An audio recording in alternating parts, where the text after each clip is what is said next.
हाँ, आज हम पढ़ेंगे काइनेटिक थ्योरी ऑफ गैसेस, गैसों का अणुगति सिद्धांत। इस सिद्धांत को बर्नौली ने दिया था और मैक्सवेल और बोल्ट्जमान आदि वैज्ञानिकों ने इस सिद्धांत को क्या किया, विकसित किया। इसके मेन जो पोस्टुलेट्स है वो निम्न है। नंबर 1, अपन बात करते हैं गैसों की। गैसों को व्यवहार को समझाने के लिए सिद्धांत दिया गया था।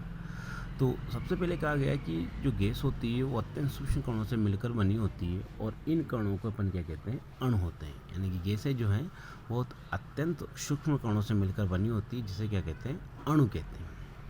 दूसरा पोस्टुलेट में ये माना गया कि गैस का जो एक अणु होता है उसका जो आयतन होता है गैस के कुल आयतन की तुलना में क्या होता है, नगण्य होता है। अर्थात गैस का जो एक अणु है उस गैस के एक अणु का जो आयतन है वो गैस के कुल आयतन की तुलना में क्या होता है, नगण्य होता है, ये माना गया है। तीसरी बात करें, तीसरा जो पोस्टुलेट था वो कहता है कि सामान्य ताप और दाब पर गैसों के अणुओं के मध्य कोई आकर्षण बल नहीं होता। ये कहा गया है कि नॉर्मल जो टेम्परेचर जो प्रेशर होता है तो गैस के जो अणु होते हैं उनके मध्य कोई आकर्षण बल नहीं होता। तो ये दूसरा और जो तीसरा पोस्टुलेट है ये मेन पोस्टुलेट है जो आगे अपने काम में आएंगे कि गैस का एक अणु का जो आयतन होता है गैस के कुल आयतन की तुलना में नगण्य होता है। दूसरा कि सामान्य ताप दाब पर गैस के अणु के मध्य कोई आकर्षण बल नहीं होता। आगे ये भी बताया गया इस पोस्टुलेट में, नेक्स्ट पोस्टुलेट में, कि गैसों के जो अणु होते हैं, गैस जो होती है छोटे छोटे कणों से मिलकर बनी होती है, इसे अणु कहते हैं। ये जो अणु होते हैं सभी संभव दिशाओं में सीधी गति करते हैं। गैस के जो अणु होंगे वो हर डायरेक्शन में गति करेगा, लेकिन ये जो गति होगी कैसे होगी, सीधी रेखा की होगी। ठीक है, तो गैस के अणु किसी भी डायरेक्शन में गति कर सकते हैं, गति करते रहते हैं, और लेकिन ये गति कैसे होती है, सीधी रेखा में होती है। दूसरी बात कि गैसें के अणु गति के दौरान आपस में तथा पात के दीवार से क्या करते रहते हैं, टकराते रहते हैं, और गैस के द्वारा जो उत्पन्न दाब होता है वो अणु द्वारा पात के दीवारों पर टकराने के कारण ही होता है। गैस होती है, गैस के अणु क्या होते हैं, आपस में टकराते रहते हैं, एक दूसरे से वो टकराते रहते हैं, साथ में ये टकरा के ये पात की दीवारों पर भी क्या करते रहते हैं, टक्कर करते हैं। जब पात की दीवारों पर टक्कर करते रहते हैं तो गैस के द्वारा जो दाब डाला जाता है वो इन गैस के अणुओं के टक्कर के कारण ही होती है। तो गैस का जो दाब होता है वो अणुओं की टक्करों के कारण होता है। गैस के अणु आपस में सभी दिशाओं में क्या करते रहते हैं, टकराते रहते हैं, और पात की दीवार से भी क्या करते हैं, टकराते रहते हैं। नेक्स्ट अणुगति सिद्धांत कहता है कि गैस के अणुओं की जो टक्करें होती है वो पूर्णतः क्या होती है, प्रत्यास्थ होती है। अर्थात विशिष्ट अणु की ऊर्जा में परिवर्तन हो जाता है परंतु कुल ऊर्जा क्या रहती है, स्थिर रहती है। यानी कुल ऊर्जा में कोई परिवर्तन नहीं होता, कुल ऊर्जा क्या रहती है, कांस्टेंट रहती है। नेक्स्ट पोस्टुलेट में ये भी कहा गया है कि गैसों के अणु जो गति करते रहते हैं उन पर गुरुत्वाकर्षण का प्रभाव क्या होता है, नगण्य होता है।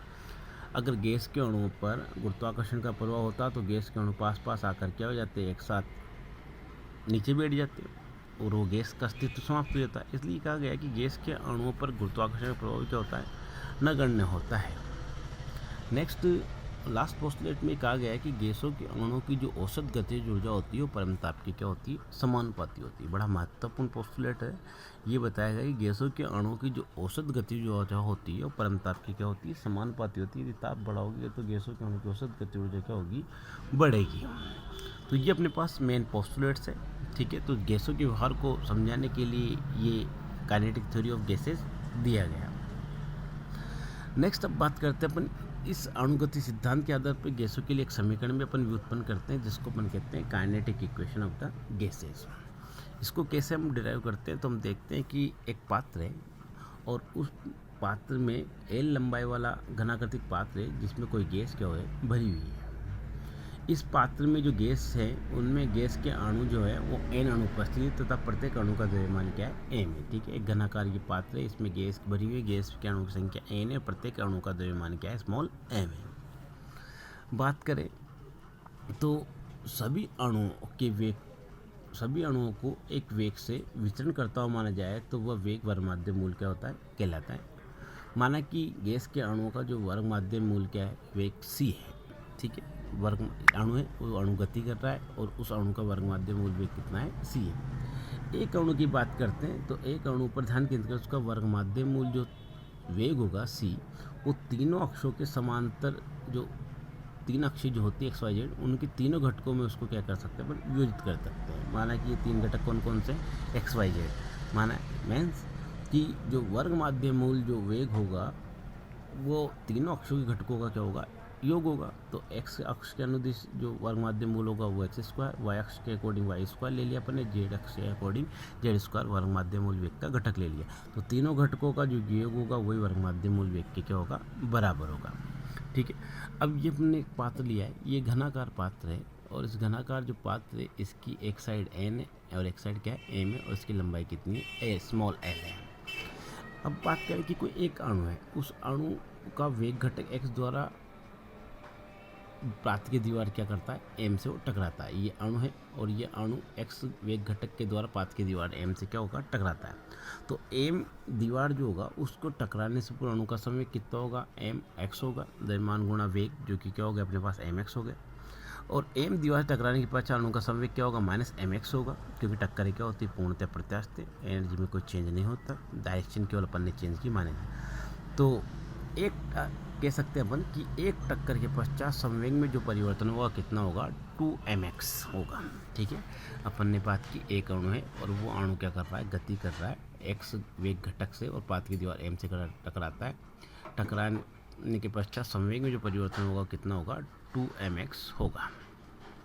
अब पात्र की जो दीवार है m और n, इनके बीच की दूरी कितनी है, l। तो पात्र की दीवार m और n के बीच की दूरी l है, अतः n दीवार से टकराने से अणु l क्या करेगा, सेंटीमीटर दूरी तय करेगा।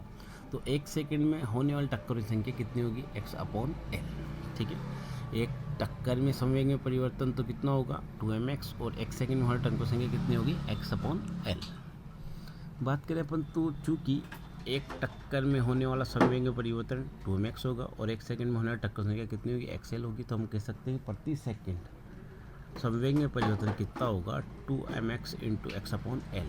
और इसको अपन ने आगे सोल्व किया तो अपन कह सकते हैं 2mx²/l। तो ये x अक्ष के अनुदिश अपन ने वर्ग माध्य मूल वेग का घटक था, उसके सापेक्ष प्रति सेकंड संवेग में परिवर्तन को निकाल लिया। इस प्रकार y वेग घटक के लिए निकाल सकते हैं और z वेग घटक के लिए अपन निकाल सकते हैं। तो ये x के लिए, ये y के लिए और ये z के लिए अपन ने निकाल लिया। अब एक अणु के लिए प्रति सेकंड संवेग में कुल परिवर्तन कितना होगा, x y z तीनों अक्ष के अकॉर्डिंग होगा। तीनों अक्षों का अपन ने क्या कर दिया, संवेग में परिवर्तन को जोड़ दिया। ठीक है, ये अपन ने ले लिया x अक्ष के, ये y अक्ष का और ये z अक्ष का, तीनों का कुल संवेग परिवर्तन अपन ने देख लिया, तो ये हो गया, जोड़ दिया अपन ने। इसके बाद अपने 2m, इसमें 2m/l को क्या कर लिया, कॉमन ले लिया। कॉमन लेकर अपने पास बच गया x² + y² + z²। चूँकि अपन को पता है, पहले अपन ने पढ़ रखा है कि x² + y² + z² will be equal to c²। तो यहाँ अपन ने इसकी वैल्यू रख दी c² के अकॉर्डिंग। तो अपने पास एक अणु के लिए प्रति सेकंड संवेग में परिवर्तन हो गया 2mc²/l। तो ये एक अणु के लिए प्रति सेकंड संवेग परिवर्तन हो गया। अगर n अणु की बात करें तो n से इसको मल्टीप्लाई करते हैं, तो n अणु के लिए प्रति सेकंड संवेग में परिवर्तन अपने पास हो गया 2mnc²/l। अब चूँकि अपन को पता है कि गति का द्वितीय नियम कहता है कि संवेग में परिवर्तन की दर आरोपित बल की क्या होती है, समानुपाती होती है। तो ये हो गया संवेग में परिवर्तन की दर, और ये क्या हो गया अपने पास, आरोपित बल। इसको अपन ने क्वेश्चन नंबर 1 दे दिया। अब चूंकि घनाकार पात्र की दीवार का क्षेत्रफल कितना होता है, भुजा स्क्वायर होता है, तो अपन ने लिख दिया l²। चूँकि 6 भुजा होती है तो कुल क्षेत्रफल कितना हो जाएगा, 6l² हो गया। समीकरण नंबर 2। इकाई क्षेत्रफल पर लगने जाने वाले बल को क्या कहलाता है, दाब कहलाता है। दाब बराबर क्या होता है, बल बटा क्षेत्रफल। ये समीकरण नंबर 3 हो गया।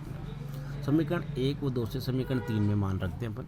समीकरण नंबर 1 से देखें अपन तो आरोपित बल का मान अपने पास है, और समीकरण 6 से 2 से अपने पास क्षेत्रफल का मान है।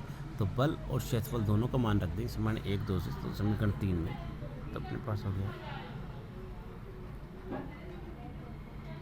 P = 2mnc²/l × 6l²।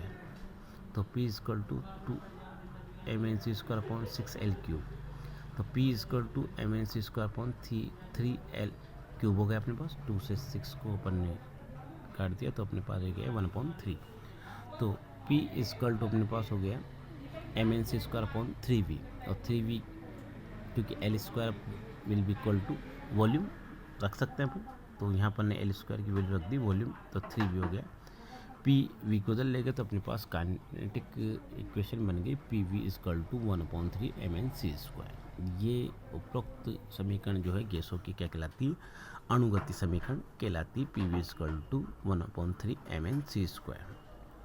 इस समीकरण के अपने पास और भी रूप देख सकते हैं, इसका अपन इसको रूप चेंज कर सकते हैं कैसे, जैसे इसको अपन एक रूप ये भी अपने पास कि P equal to 1/3 capital M1 capital V/c² और P इक्वल टू 1/3 M/V क्या होगा, डेंसिटी d/c²। और यहाँ पर लिख सकते हैं PV इक्वल टू 1/3 mc²। इससे V को साइड ले गए और 1/3 mc²। तो ये भी गैसों के अणुगति समीकरण की दूसरे रूप है। ठीक है, मेन अपने पास जो रूप काम में आता है वो अपने पास आता है फॉर्म जो अणुगति समीकरण है उसकी PV इक्वल टू 1/3 mn/c²। तो ये था गैसों के अणुगति समीकरण।